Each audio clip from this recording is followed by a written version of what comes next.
Hey everybody, welcome back to class 10 chapter 4 quadratic equation. तो मैं यहाँ लिख दे रहा हूँ this is chapter 4 and the name is quadratic equation class 10th.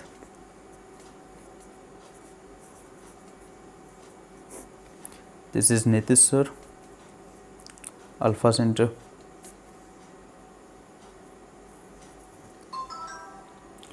So let's start a knowledge for journey. तो समझते हैं इक्वेशन क्या होता है, इक्वेशन का मतलब क्या होता है. ओके तो समझ लेते हैं हम इक्वेशन का मतलब क्या होता है. तो जब अलजेब्रिक एक्सप्रेशन को जीरो के इक्वल करते हैं तब हम उसे इक्वेशन कहते हैं, है ना. मैंने यहाँ पे लिख दिया जब हम अलजेब्रिक एक्सप्रेशन को किसके इक्वल कर दे, जीरो, तब हम इसको क्या नाम देंगे, इक्वेशन का नाम देंगे. फॉर एग्जांपल मैं यहाँ पे लिख दूँ 3x - 2 = 0. तो ये अलजेब्रिक एक्सप्रेशन है किसके इक्वल है, जीरो, तो हम इसको बोल देंगे दिस इज इक्वेशन. या फिर मैं लिख दूँ x² - 6x + 4 = 0. ये भी हमारा क्या होगा, क्वाड्रेटिक इक्वेशन. या मैं लिख दूँ 4t + 3/5 = 0. तो ये भी हमारा क्या हो जाएगा, क्वाड्रेटिक इक्वेशन. या हम ऐसे भी कह सकते हैं जब हम पॉलिनोमियल fx को किसके इक्वल कर दें, जीरो के इक्वल कर दें, तो जो चीज़ हमें मिलेगी उसे हम पॉलिनोमियल इक्वेशन बोलेंगे. क्या बोलेंगे, पॉलिनोमियल इक्वेशन. अगर हम पॉलिनोमियल को जीरो के इक्वल करें तब हमें जो मिलता है उसे हम बोलते हैं पॉलिनोमियल इक्वेशन, है ना. So if fx is equal to 0 then fx is said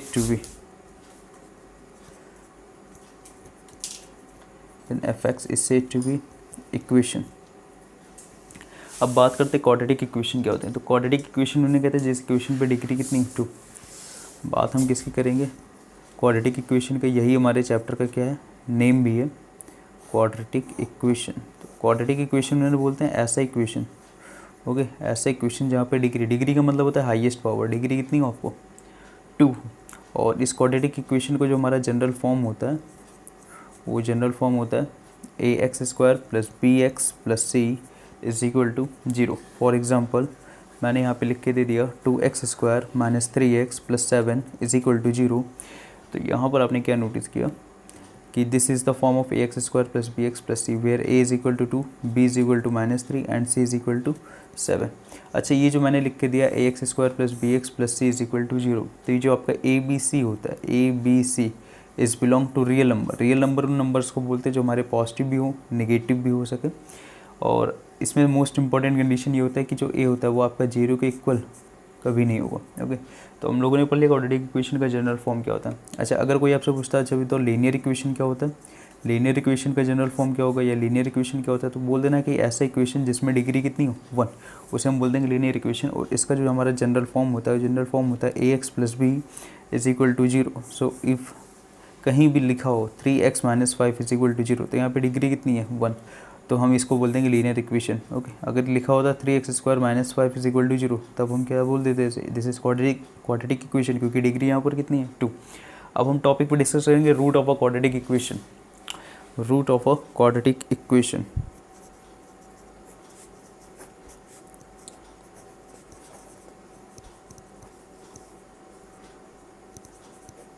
तो रूट को हम दूसरे नाम से सॉल्यूशन भी बोलते हैं. ओके, सॉल्यूशन भी बोलते हैं, जीरोस भी बोलते हैं. तो root of a quadratic equation क्या होता है, तो जिस वैल्यू को क्वाड्रेटिक इक्वेशन में रखने पर आंसर हमारा कितना आ जाए, 0 आ जाए, उसे हम बोलते हैं रूट या फिर solution of equation. For example मैंने यहाँ पर क्वाड्रेटिक इक्वेशन ले लिया 3x² - 2x - 1 = 0. इफ़ अगर हम यहाँ पर क्या पुट करते x = 1, तो क्या देखते क्या यहाँ पर हमारा 0 आ रहा है, तो यहाँ पर हम x, जहाँ x होगा वहाँ हम क्या कर देंगे, 1 पुट कर देना. तो 3 × 1, तो 3 - 2 - 1, 3 में 2 गए 1, 1 - 1 विच इज इक्वल टू 0. तो मतलब 0 इक्वल कितना आ गया, 0, मतलब x की वैल्यू 1 रखने पर हमें कितना मिल गया, 0.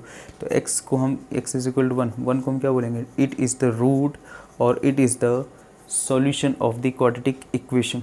ओके, अच्छा, अगर मान लीजिए हम यहाँ पर कोई दूसरा क्वाड्रेटिक इक्वेशन ले रहे हो x² - x + 1 = 0, और अगर हम यहाँ पर पुट कर दें x = 1, या फिर हम पुट कर दें x = -1, तो ये दोनों वैल्यूज़ हमारे सॉल्यूशन नहीं कहलाएंगे। This is not a solution. Why? क्योंकि अगर हम इनको इनमें पुट करते हैं तो हमें जीरो नहीं मिलेगा। कैसे? जैसे मान लीजिए अगर हम 1 पुट कर रहे हैं इस इक्वेशन में, तो x की जगह 1 आप पुट करिए, जहाँ जहाँ x है वहाँ वहाँ आप 1 पुट करिए, तो 1 का स्क्वायर 1 माइनस 1 प्लस 1, तो ये तो कैंसिल हो गया, हमारा बचा कितना 1।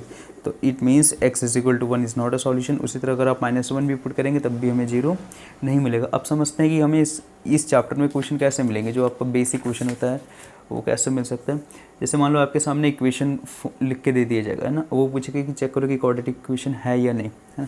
आपको चेक करने के लिए बोलेगा कि check the given equation is quadratic और नॉट, क्वाड्रेटिक इक्वेशन है या नहीं। तो इसमें सबसे पहले कंडीशन क्या होती है, सबसे पहले ये आप नोट कर लेना। नोट करने वाली बात ये है कि आपको देखना है कि जो एक डिग्री है वो डिग्री कितनी होनी चाहिए, 2। सबसे बड़ी कंडीशन होती है क्वाड्रेटिक इक्वेशन की, डिग्री कितनी होनी चाहिए, 2।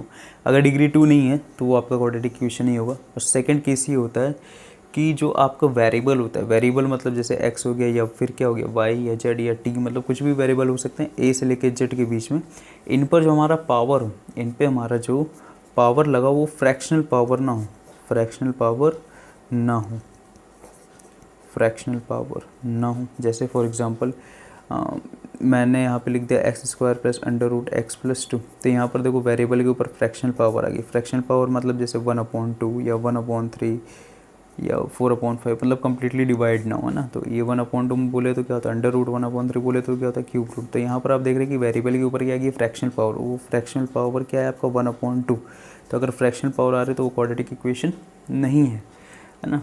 आपका जो क्वाड्रेटिक इक्वेशन है होता है, इसमें जो आपकी पावर होनी चाहिए वो पावर किस फॉर्म में होनी चाहिए, इंटीजर। और इंटीजर कभी डेसिमल में नहीं होता। इनको जब आप डिवाइड करोगे डेसिमल मिल रहा है तो पावर किस में होनी चाहिए, integer. Either it is positive और नेगेटिव। तो अब इस पर क्वेश्चन समझ लेते हैं कि क्वेश्चन हमें कैसे मिलेंगे। जैसे मान लीजिए पहला क्वेश्चन यहाँ पे लिख के दिया x² minus 6x plus 4 is equal to 0। Okay, second equation लिख के दिया x plus 3/x is equal to x²। उसने कहा चेक करो क्या ये क्वाड्रेटिक इक्वेशन है, तो हाँ भाई ये क्वाड्रेटिक इक्वेशन है, क्योंकि यहाँ पे डिग्री कितनी है 2 और x पर कोई भी फ्रैक्शनल पावर नहीं है, तो ये क्वाड्रेटिक इक्वेशन है। अब इसकी बारी आती है, तो क्वाड्रेटिक इक्वेशन सिंपली मतलब चेक करने से पहले आपको पहले थोड़ा सिंप्लीफाई करना पड़ेगा। कैसे यहाँ पे सिंप्लीफाई करोगे, इसको पहले थोड़ा सॉल्व कर लो। ये इससे मल्टीप्लाई हुआ तो x² प्लस 3 पूरे के नीचे क्या गया x, और यहाँ पर क्या गया x²। ठीक है, तो अब ये क्या होगा, ये वाला x इससे मल्टीप्लाई होगा तो ये बन गया आपका x³। तो यहाँ पर अब आपको डिग्री कितनी मिल गई 3। इतने से क्वाड्रेटिक इक्वेशन नहीं है, डिग्री कितनी होनी चाहिए 2, डिग्री मतलब हाईएस्ट पावर। अब मान लीजिए यहाँ पर कोई दूसरे इक्वेशन लिख के दे दिया x² plus 1/x² equal to 2। मैंने पूछा बताओ ये क्वाड्रेटिक इक्वेशन है या नहीं, तो पहले इनको आपको सिंप्लीफाई करना पड़ेगा हर हाल में। तो ये इनसे जाकर मल्टीप्लाई हुआ तो x² मल्टीप्लाई हुआ तो x⁴ प्लस 1 नीचे आ गया आपका x² और यहाँ आ गया 2। अब क्या करोगे आप इनको इससे मल्टीप्लाई करोगे तो x² plus 1 is equal to कितना हो गया यहाँ पर 2x²। तो यहाँ पर आप देख रहे हो कि डिग्री कितनी 4, तो ये भी आपका क्वाड्रेटिक इक्वेशन नहीं होगा। अब सपोज दैट मैंने यहाँ पर लिख के दे दिया x² plus 2 under root x minus 3 is equal to 0। मैंने पूछा कि ये क्वाड्रेटिक इक्वेशन है, तो आपने कहा देखिए भाई यहाँ पर क्या है कि यहाँ पर फ्रैक्शन पावर लग रखी है, फ्रैक्शन पावर कितनी लग रखी है यहाँ पर under root 2। So this is also not a quadratic equation. तो ये चीज़ आप चेक कर ले जाओगे। ओके, अभी मान लीजिए अगर मैं दूसरा क्वाड्रेटिक इक्वेशन ऐसा कुछ लिख के दे दिया 4x plus 2 and is equal to 2x² minus 2x plus 4। अब कह रहा है कि चेक करो ये क्वाड्रेटिक इक्वेशन है या नहीं, तो पहले इनको थोड़ा सिंप्लीफाई कर लेना। तो इनको इधर ले आना, तो ये हो जाएगा x², फिर ये इधर आएगा, ये हो जाएगा -2x, फिर इधर आएगा तो हो जाएगा -2। तो ये देखो ये आपको सॉल्व करने पे मिला, तो ये क्वाड्रेटिक इक्वेशन आपका है। अब इसमें और दूसरे तरीके का क्वेश्चन कैसे मिल सकता है। सपोज डैट आपको क्वाड्रेटिक इक्वेशन लिख के दे दे kx² plus 2x minus 3 is equal to 0। आपसे कह रहा है कि find the value of k, find the value of k। और ये भी उसने कह दिया if x is equal to हमारा क्या है इक्वेशन का सॉल्यूशन है।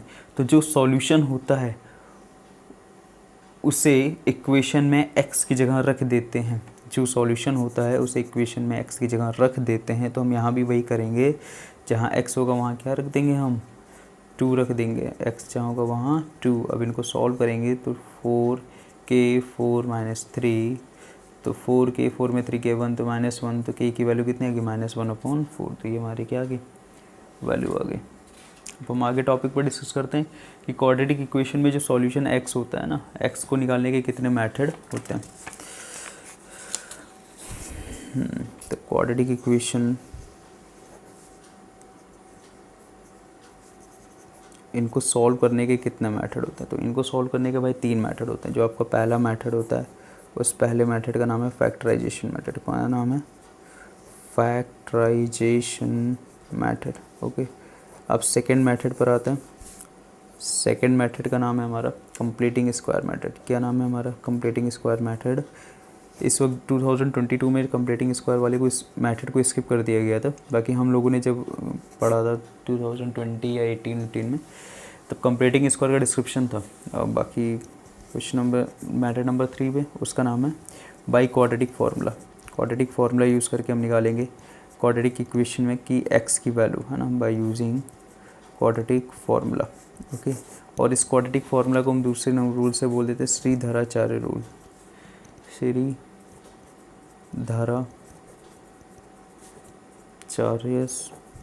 रूल। तो पहला स्टेप समझ लेते हैं फैक्टराइजेशन मेथड। तो फैक्टराइजेशन मेथड समझते ही ये क्या होता है। तो देखिए, सपोज डैट मैंने आपको यहाँ पर लिख के दे दिया x square plus 6x plus 5 is equal to 0। मैंने कहा आपको क्या निकालना है? एक्स। बट कौन से मेथड से? Factorisation method. तो फैक्टराइजेशन सबको आता है भाई, क्लास 8 9 में पढ़ा है। अगर नहीं आता तो आप बताना, मैं उन पर वीडियो बना दूंगा अलग से। तो इनका फैक्टराइजेशन कर लेना। तो ये हो जाएगा x square plus 5x plus x plus 5 is equal to 0। आप यहाँ पर क्या कॉमन ले लिए? एक्स प्लस 5, यहाँ कुछ नहीं कॉमन लिया तो 1 लिए, तो x plus 5 is equal to 0। 2 बार x प्लस 5 है तो कॉमन ले लेना, इसको एक बार लिख लेना। x प्लस 5 यहाँ बचा x plus 1 equal to 0।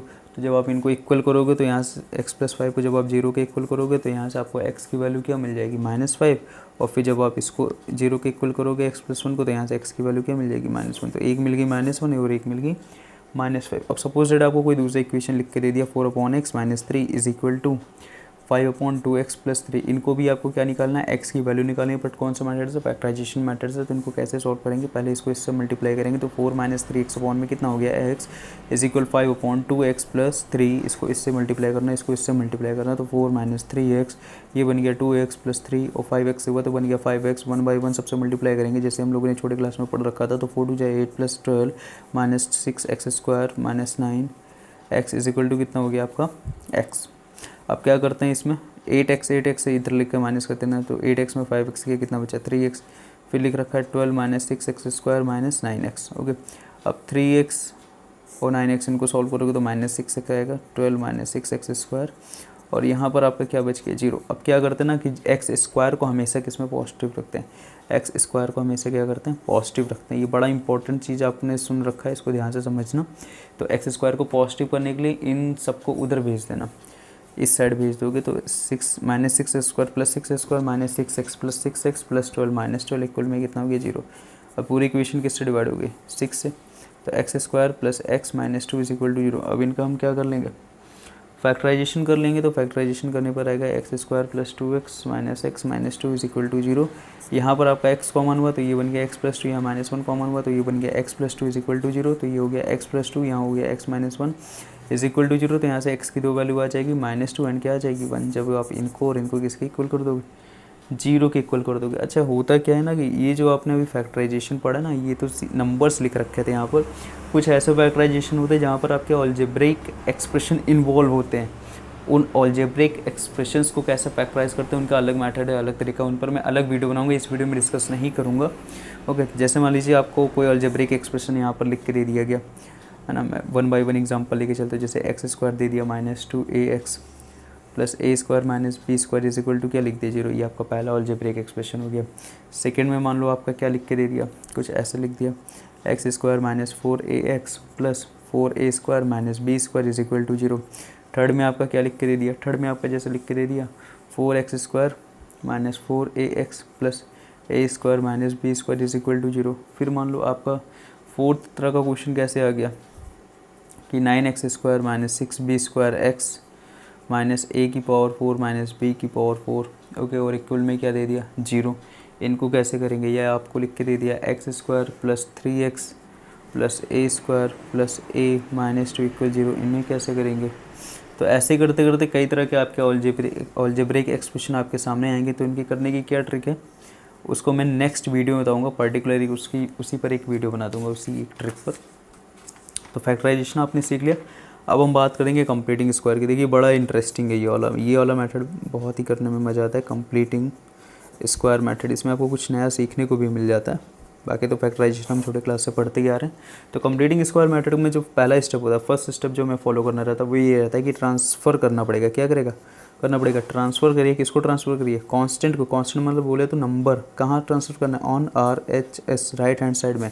Second step क्या होता है कि make coefficient of x square unity. मैं यहाँ पे लिख दे रहा हूँ, make coefficient of x square unity, मतलब एक्स स्क्वायर का जो कोफिशिएंट हो वहाँ पर उसके साथ क्या लिखना होना चाहिए, 1। कोई भी नंबर ना लिखा हो। जैसे मान लीजिए यहाँ पर लिख रखा है 2x² - 4x + 5 = 0। एक तरफ लिख रखा है x² - 7x + 6 = 0। तो यहाँ पर एक्स स्क्वायर कोफिशिएंट यूनिटी नहीं है, क्योंकि यहाँ पे 2 लिखा है। यहाँ पर एक्स स्क्वायर का कोफिशिएंट क्या है, यूनिटी 1 है। तो ये सही है। इन्हीं इक्वेशंस का क्या कर सकते हैं हम, कंप्लीटिंग स्क्वायर मेथड। और अगर नहीं होता है यहाँ पर यूनिटी, तो उसको यूनिटी करने का एक अलग तरीका, तो वो मैं अभी डिस्कस करूँगा। बाकी थर्ड स्टेप आपको क्या फॉलो करना रहेगा, add the square of half of coefficient of x on both side. ये होता है हमारा फोर्थ स्टेप, होता है मेक फॉर्मूला। ओके, फिर सॉल्व कर लो, मेक फॉर्मूला सॉल्व। अब इसको एग्जांपल से समझते हैं। तो सपोज दैट मान लीजिए मैंने कोई यहाँ पर पहला इक्वेशन ऐसे लिख के दे दिया, 9x² - 3x - 2 = 0। मैंने कहा इसको सॉल्व करो कौन से मेथड से, कंप्लीटिंग स्क्वायर मेथड से। तो पहला स्टेप क्या है, transfer constant on RHS। Constant ये आपका RHS में ट्रांसफ़र करो, तो 9x² - 3x, ये कितना हो गया आपका 2 हो गया। फिर सेकंड स्टेप क्या है, make coefficient of x square unity. यहाँ पर एक्स स्क्वायर का कोफिशिएंट 9 है, तो इसको यूनिटी कैसे किया जाएंगे, तो जो एक्स स्क्वायर का कोफिशिएंट होता है उसी से पूरी इक्वेशन को डिवाइड कर दो। तो 9x² को 9 से डिवाइड करो, 3x को किससे डिवाइड करो, 9 से, और 2 को भी किससे डिवाइड करो, 9 से। तो ये कैंसिल हो गया, 3 × 3 3 3 9। तो ये x² - x/3 = कितना हो गया, 2/9। सेकंड स्टेप आपने कर लिया, पहला भी कर लिया। थर्ड पे आते हैं, add the square of half of coefficient of x on both side. पहले तो देखना है एक्स का कोफिशिएंट क्या है। तो यहाँ पर एक्स का कोफिशिएंट कितना है आपका, 1/3।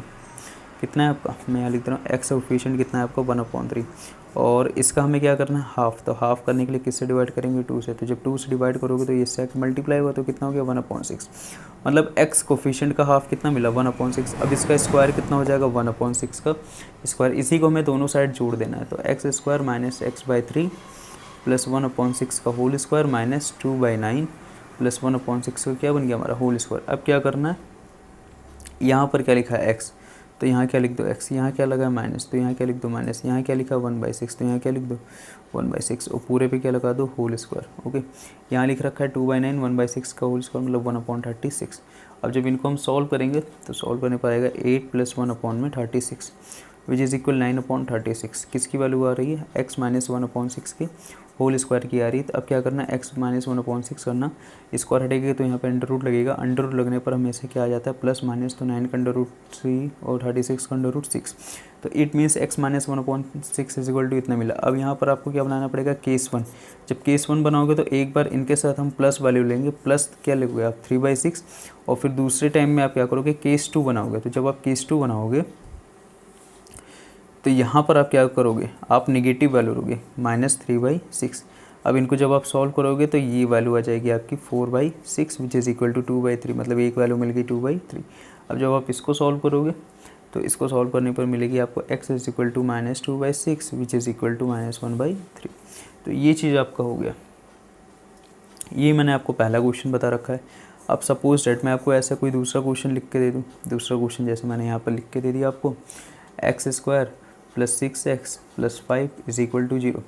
और आपसे कहा इसको सॉल्व करो फैक्टराइजेशन मेथड से। तो पहला स्टेप क्या है, transfer constant on RHS। RHS को कहाँ भेज दो, कांस्टेंट को कहाँ भेज दो, RHS में। तो x² + 6x = कितना हो गया, -5। फिर है कि make coefficient of x square unity. X square का कोफिशिएंट यूनिटी होना चाहिए, मतलब उसके साथ कोई भी गिनती नहीं होनी चाहिए, सिर्फ 1 होनी चाहिए। तो यहाँ पर तो है ही पहले से एक्स स्क्वायर के साथ कोई गिनती नहीं, 1 है, तो ये तो इसमें कोई दिक्कत नहीं, यहाँ पर यूनिटी है। अब हम डायरेक्ट थर्ड स्टेप में आएंगे, add the square of half of coefficient of x on both side. पहले तो देखो कि एक्स का कोफिशिएंट क्या है, एक्स का कोफिशिएंट यहाँ पर क्या है, 6। इसका क्या करना है आपको, हाफ करने के लिए 2 से डिवाइड, तो 2 से जब डिवाइड किया तो कितना आ गया 3। फिर इसका क्या कर देना स्क्वायर, तो इसी स्क्वायर को आपको दोनों तरफ क्या कर देना ऐड कर देना, तो एक्स स्क्वायर प्लस 6x, तो दोनों तरफ आप 3 का स्क्वायर ऐड करना, यहाँ भी 3 का क्या कर देना स्क्वायर ऐड कर देना। यहाँ क्या लिखा है x, तो क्या लिख देना x, यहाँ क्या है प्लस, तो क्या लिख देना प्लस, यहाँ क्या लिखा है 3, तो यहाँ क्या लिख देना 3, पूरे पे क्या लगा देना एक्स स्क्वायर। फिर ये -5, 3 का स्क्वायर कितना होता है 9। अच्छा एक चीज़ बात यहाँ पर ये ध्यान देना, x के साथ का जो सिंबल होगा वही सिंबल यहाँ भी, x के साथ का जो सिंबल होगा वही सिंबल यहाँ भी। अब इसको हल करते हैं, 9 में 5 गया बचा 4, तो x + 3 का क्या हो गया होल स्क्वायर। जब भी स्क्वायर हटेगा तो वहाँ पर अंडर रूट आएगा, अंडर रूट के साथ क्या आ जाता है प्लस माइनस, तो वैल्यू मिल गई आपको 2। अब यहाँ पर आप क्या बनाओगे केस 1 में आप क्या लोगे, एक बार +2 लोगे और फिर एक बार आप दूसरा केस बनाओगे जिसे हम केस 2 बोलेंगे, इसे लिख देंगे यहाँ पर माइनस वैल्यू के साथ, तो x + 3 = -2। अब इनको सॉल्व कर लेंगे तो यहाँ से x की वैल्यू क्या आएगी -1 यहाँ, और x की वैल्यू कितनी आएगी -5। तो ये दो वैल्यू मिल गई आपको कौन से मेथड से, कंप्लीटिंग स्क्वायर मेथड से। तो कंप्लीटिंग स्क्वायर आप सीख गए। अब हम बात करते हैं Shridharacharya rule quadratic formula third step में। तो थर्ड स्टेप है हमारा श्रीधराचार्य रूल। अच्छा ये था कि इसमें हम फॉर्मूला यूज़ करते हैं। फॉर्मूला क्या होता है, x = -b + -√b² - 4ac upon 2a। Okay, तो ये जो फॉर्मूला है, ये फॉर्मूला हमारे इंडियन मैथमेटिशियन श्रीधराचार्य ने दिया था, ये ना, ये इंडियन मैथमेटिशियन श्रीधराचार्य ने दिया था। कब दिया था, 1025 AD में। ओके, अब देखो ये जो आप b² - 4ac देख रहे हो ना, b² - 4ac, इसको हम किससे रिप्रेजेंट करेंगे, d से। ठीक है, d को हम क्या बोलते हैं, d को हम बोलते हैं डिस्क्रिमिनेंट। क्या बोलेंगे, डिस्क्रिमिनेंट। और इस d का जो फॉर्मूला होता है वो होता है b² - 4ac, इसलिए हम इसको ऐसे भी लिख सकते हैं। तो x = -b + -2, b² - 4ac उसकी जगह क्या लिख सकते हैं d, तो यहाँ लिख देना आप √d/2a। तो एक तरह से आपको ये भी आप इस तरह से भी याद कर सकते हो, इस तरह से भी याद कर सकते हो। देखो इसमें हम एक बार ये प्लस वैल्यू लेंगे, एक बार क्या लेंगे प्लस वैल्यू, और एक बार क्या लेंगे माइनस वैल्यू। तो एक बार हम x की प्लस वैल्यू लेंगे -b + √d/2a, और एक बार x की हम कौन सी वैल्यू लेंगे माइनस वैल्यू, ये नीचे की माइनस, तो -b - √d/ कितना हो गया 2a। तो ये जो हमें पहली वैल्यू मिली है, तो ये जो हमें पहली वैल्यू मिली है x की, तो x की पहली वैल्यू को हम क्या बोलते हैं, अल्फ़ा बोलते हैं। तो हम ये कह सकते हैं अल्फ़ा = हमें कितना मिला -b + √d/2a, ये चीज़ हो गया। अब यहाँ पर आते हैं x की दूसरी वैल्यू पर, तो x की दूसरी वैल्यू हमारी कहलाती है बीटा। तो हम कह सकते हैं बीटा = हो गया -b - √d/2a। तो ये वैल्यूज़ हमें मिल गई। देखो फॉर्मूले का यूज़ समझने से पहले डी को समझ लेते हैं। फॉर्मूले का यूज़ समझने से पहले क्या समझ लेते हैं, डी। सपोज दैट मैंने आपको एक इक्वेशन लिख के दिया 3x² + 2x - 1 = यार 3x² + 2x - 1 = 0।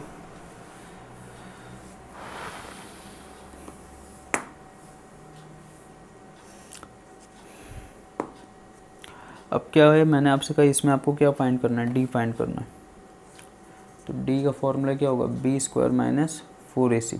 ठीक है, b क्या आपका 2 का स्क्वायर, a क्या आपका 3, c क्या आपका -1, तो 2 का स्क्वायर कितना 4, 4 माइनस प्लस 4 3 = 12, तो d की वैल्यू यहाँ कितनी आ गई 16। सपोज दैट मैं आपको कोई दूसरी इक्वेशन लिख के दे दूँ, √3x² - 2√2x - 2√3 = 0। मैंने आपसे क्या कहा, डी निकालना, तो डी का फॉर्मूला क्या यूज़ करना, b² - 4ac, b की जगह कितना रख देना -2√2 का स्क्वायर, -4, a की जगह √3, c की जगह -2√3, 2 2 या 4 2 करना 8 हो गया, माइनस क्या हो गया प्लस, 4 2 = 8, और √3 मल्टीप्लाई तो 3, तो 8 3 = 24, तो सॉल्व करने पर कितना गया आपको 32। तो ये मिल गई आपको डी की वैल्यू। ठीक है, अब हम इन फॉर्मूलों का यूज़ देखते हैं कि कैसे इनका यूज़ होता है। तो सपोज डैट मैंने आपको इक्वेशन यहाँ पर पहली इक्वेशन लिख के दी कि 9x² + 7x - 2 = 0। मैंने आपसे कहा कि आपको क्या निकालना है, x की वैल्यू निकालनी है। ठीक है, तो x की वैल्यू निकालने से पहले लेकिन कौन सा मैथड से, धाराचार मैथड से। तो x की वैल्यू निकालने से पहले आपको सबसे पहले a लिख लेना है। a कितना है आपका 9, एक्स स्क्वायर के साथ जो होता है वो a होता है। फिर b क्या है, b जो x के साथ लिखा हो वो c, जो नंबर अकेला होता है उसे क्या बोलते हैं, c। तो c इज इक्वल -2। फिर क्या करना है आपको, सेकंड स्टेप में d निकालना है। d का फॉर्मूला क्या अभी आपने पढ़ रखा है, b स्क्वायर माइनस 4ac। तो निकाल लेते हैं। b कितना है आपका 7, 7 का स्क्वायर कितना 49 माइनस 4 इंटू a कितना है 9, c कितना है -2, तो 49 माइनस माइनस क्या हो गया प्लस, 4 2 जा 8 9 जा 72। तो इनको जब सॉल्व करोगे तो आपको मिल जाएगा 1 to 1, ठीक है। तो ये आपको मिल गई डी की वैल्यू। अब क्या करना है आपको, ये फार्मूला यूज़ करना है। तो ये फार्मूला आपका लिख रखा है, पहला लिख रखा है alpha is equal to -b plus √d/2। ये पहली वैल्यू होगी, तो माइनस का माइनस लिख देना, b कितना लिख देना आप 7 प्लस √ लगा देना। d कितना है आपका 1 to 1, फिर 2 इंटू a कितना है आपका 9, तो -7 √121 कितना हो गया 11, 9 2 कितना हो गया 18, 11 में 7 गया 4/18। इनको जब सॉल्व करोगे तो कितना आएगा 2/9। उसी तरह आप क्या निकाल लेना, बीटा का ये लिख रखा है -b माइनस √d/2a। तो माइनस का माइनस, b कितना आपका 7 √d कितना आ गया 1 to 1/2 इंटू a कितना आपका 9। तो ये हो जाएगा आपका -7, ये -11, 2 9 जा 18, 1 to 1 का अंडर रूट कितना हो गया 11, तो -18 कितना 18 विच इज़ इक्वल टू -1। तो ये हो गया आपका बीटा, मतलब x की दो वैल्यू आ गई 2/9 एंड -1। ठीक उसी तरह अगर आपको सामने ये इक्वेशन लिख के दे दिया जाता है कि 3x² plus 2x minus 1 is equal to 0, इनको भी क्या निकालना है, x की वैल्यू, x की क्या निकालनी वैल्यू, कौन सा मैथड से, धाराचार। तो सबसे पहले क्या लिख लेते a, फिर क्या लिखते b, फिर c लिख लेते। फिर क्या फाइंड करते सेकंड स्टेप में, डी फॉर्मूला क्या यूज़ करते हैं, b square minus 4ac, b की जगह 2 का स्क्वायर 4a इंटू सी। तो माइनस माइनस क्या हो गया प्लस, और 4 3 जा 12, तो d कितना आ गया आपका 16। फिर फार्मूला क्या यूज़ करते हैं, alpha is equal -b plus √d/2a। Minus का माइनस, b कितना है 2 और d की वैल्यू कितनी है आपकी 16/2, a कितना है आपका 3, तो -2 √16 4 2 3 जा 6। तो ये लमसम सॉल्व करने पे आ जाएगा आपको 1/3। ये देखिए 1 कितना आ गया आपका 3। अब हम आगे बढ़ते हैं। वैसे आप बीटा भी निकाल लेना अपने मन से खुद से।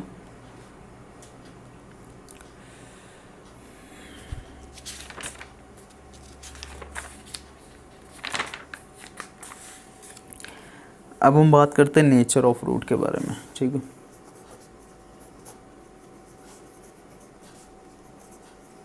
नेचर ऑफ रूट क्या होता है, देखो नेचर ऑफ रूट हमारा रियल भी होता है, अनरियल भी होता है, इमेजिनरी ना, ये सारी चीज़ें होते हैं। तो यहाँ पर मैं एक चार्ट बना दे रहा हूँ, उसे आप याद कर लेना। यहाँ मैं लिख दे रहा हूँ डी, बहुत इंपॉर्टेंट है, ध्यान समझिएगा। यहाँ मैं लिख दे रहा हूँ नेचर ऑफ रूट, क्या लिख दे रहा हूँ, नेचर ऑफ रूट। और मैं यहाँ पे लिख दे रहा हूँ रूट निकालने का फॉर्मूला। एक लाइन ऐसे खींची, एक लाइन ऐसे खींची, फिर एक ऐसे खींच दी, ओके। अब क्या है, डी अगर आपका किससे ग्रेटर है, 0 से, मतलब वो क्या है पॉजिटिव। तो नेचर ऑफ रूट को आप बोलोगे रियल एंड अन इक्वल, और रूट निकालने का फॉर्मूला होगा -b प्लस √d/2a। अगर d आपका 0 हुआ तो जो आपका रूट होगा वो रियल होने के साथ साथ क्या हो जाएगा, इक्वल हो जाएगा। और जो आपका रूट निकालने का फॉर्मूला है वो होगा -b/2a। और अगर d आपका लेस देन 0 हुआ, मतलब क्या हो गया, निगेटिव हुआ, तो जो आपका रूट होगा नो रियल रूट, आपको एक भी रियल रूट नहीं मिलेंगे। मतलब आपको कैसे रूट मिलेंगे, अनरियल। और अनरियल को हम दूसरे नाम से क्या बोलते हैं, इमेजनरी बोलते हैं। तो आपको रूट कैसे मिल जाएंगे, इमेजनरी। और इसको निकालने का कोई भी फार्मूला नहीं होता, दिस इज़ नन फार्मूला। इसको थोड़ा हम और समझते हैं, इसका मतलब क्या है, इस चार्ट का यूज़ किया। सपोज डैट मैंने इक्वेशन लिख दी 4x² minus 5x plus 3 is equal to 0, और मैंने कहा कि फाइंड करो। आपको क्या करना है, फाइंड करना है। क्या फाइंड करना है, नेचर ऑफ रूट फाइंड करना है। तो नेचर ऑफ रूट फाइंड करने से पहले आप क्या निकालना है, डी। फॉर्मूला क्या होता है, b square minus 4ac, b की जगह रखना -5 और 4 की जगह 4, a की जगह 4, c की जगह 3, तो -5 25, 4 में 16 3 जा 48। तो वैल्यू किस में आ गई, माइनस में 23, तो माइनस में आई है, नेगेटिव मतलब लेस देन क्या है 0। तो यहाँ पर नेचर ऑफ रूट आप क्या बोल देना, नो रियल रूट। मतलब this equation has no real root, it has unreal root, okay. अब इस real, unequal, real, equal and not real root, इन सब का मतलब समझते हैं क्या है। देखो अगर कहीं लिखा है रियल एंड अनइक्वल, तो इसका मतलब क्या हुआ, कि क्वाड्रेटिक इक्वेशन को सॉल्व करने पर x की जो वैल्यू मिलेगी वो वैल्यू कैसी होगी, रियल नंबर होंगी। रियल नंबर मतलब या तो वो पॉजिटिव भी हो सकती है या तो क्या हो सकती है, नेगेटिव भी हो सकती है, और लेकिन इक्वल नहीं होंगी। मतलब रियल एंड अनइक्वल रूट का मतलब होता है जो x की वैल्यू मिलेगी वो रियल नंबर होगी लेकिन इक्वल नहीं होंगी। फॉर एग्ज़ाम्पल मैंने यहाँ पर लिख के दे दिया 2x² + x - 1 = 0। अब इस इक्वेशन को सॉल्व करने पर जो x मिलेगा, देखते हैं कितना मिलेगा x ने सॉल्व करने पर। तो वो मिलेगा 1 दूसरा मिलेगा -1/2। तो यहाँ पर आप देख रहे हो कि यहाँ पर हमें क्या मिल गया, रियल नंबर। तो हमें रूट कैसा मिला, रियल, लेकिन ये आपस में इक्वल नहीं है। तो हम कह देंगे this equation has real and unequal root. अब देखिए मैं आपके सामने कोई दूसरा इक्वेशन लिख दिया, जैसे x² - 4x + 4 = 0। ओके, तो अगर इस इक्वेशन को सॉल्व करोगे तो x की दो सेम वैल्यू मिलेगी 2 2। तो आप कहोगे कि यहाँ पर जो x का वैल्यू मिला वो रियल मिला, मतलब रियल नंबर मिला। So this equation has real and equal root, real and equal root. अब अगर मैं इक्वेशन लिख दूँ x² + x + 1 = 0, तो अगर इस इक्वेशन को सॉल्व करोगे तो x में जो आपको वैल्यू मिलेगी वो मिलेगी -1 + √-3/2, फिर एक मिलेगी -1 -√3/2। तो यहाँ पर देख रहे हो आपको वैल्यूज़ रियल नहीं मिल रही, इमेजनरी मिल रही है। अब इमेजनरी नंबर किसे कहते हैं, अगर अंडर रूट के अंदर कोई भी गिनती माइनस में तो उसे हम बोलते हैं अनरियल नंबर। क्या बोलेंगे, अनरियल नंबर, या फिर दूसरे नाम से हम क्या बोलेंगे उसे, इमेजनरी। तो वही सिचुएशन यहाँ भी, यहाँ अंडर रूट के अंदर माइनस गिनती है तो हम कह देंगे हमें यहाँ पर जो वैल्यू मिली एक्स की, हम यानी कि जो हमें रूट मिला है वो कैसा, नॉट रियल है, अनरियल है, डैट इज़ क्या है, वो इमेजनरी है। तो अब एक सवाल आता है दिमाग में कि क्वाड्रेटिक इक्वेशन को बिना सॉल्व किए कैसे पता करें कि x की वैल्यू हमारी कैसी होगी, रियल होगी, रियल अनइक्वल होगी, रियल इक्वल होगी या नो रियल होगी। तो इसके पीछे यही आपको ट्रिक बता दी गई है कि अगर d की वैल्यू क्या आ जाए 0, तो आप बता देना नेचर ऑफ रूट क्या है, real and equal. Suppose that यहाँ पर मैंने लिख रखा था 2x² + x - 1 = 0। यहाँ मैंने सॉल्व करने पर निकाला था कि x की वैल्यू आ रही है 1 और फिर कितनी आ रही है, -1/2। मतलब सॉल्व करने के बाद मैंने बताया कि वो रियल एंड अनइक्वल होगी। तो क्या कोई ऐसी भी ट्रिक है जिसमें हम बिना सॉल्व किए बता सकते हैं क्या वो रियल एंड अनइक्वल है? तो हाँ बिल्कुल है। आपको सबसे पहले क्या फाइंड करना है, डी फॉर्मूला यूज़ करना, b² - 4ac, b की जगह रख देना कितना आप 1 का स्क्वायर, फिर 4 का 4, a की जगह 2, c की जगह -1। तो 1 माइनस माइनस प्लस 4 2 8, 8 + 1 क्या आ गया 9। 9 मतलब क्या है, ग्रेटर देन 0, पॉजिटिव। तो अगर ग्रेटर देन 0 आ जाए, पॉजिटिव आ जाए, तो आप बता देना बिना सॉल्व किए एक्स ही की जो एक्स की वैल्यू मिलेगी वो कैसे मिलेगी, रियल एंड अनइक्वल। अगर वही डी = 0 होता, मतलब डी को सॉल्व करने पे 0 आता, सपोज डेट ये जैसे x² - 4x + 4 = 0।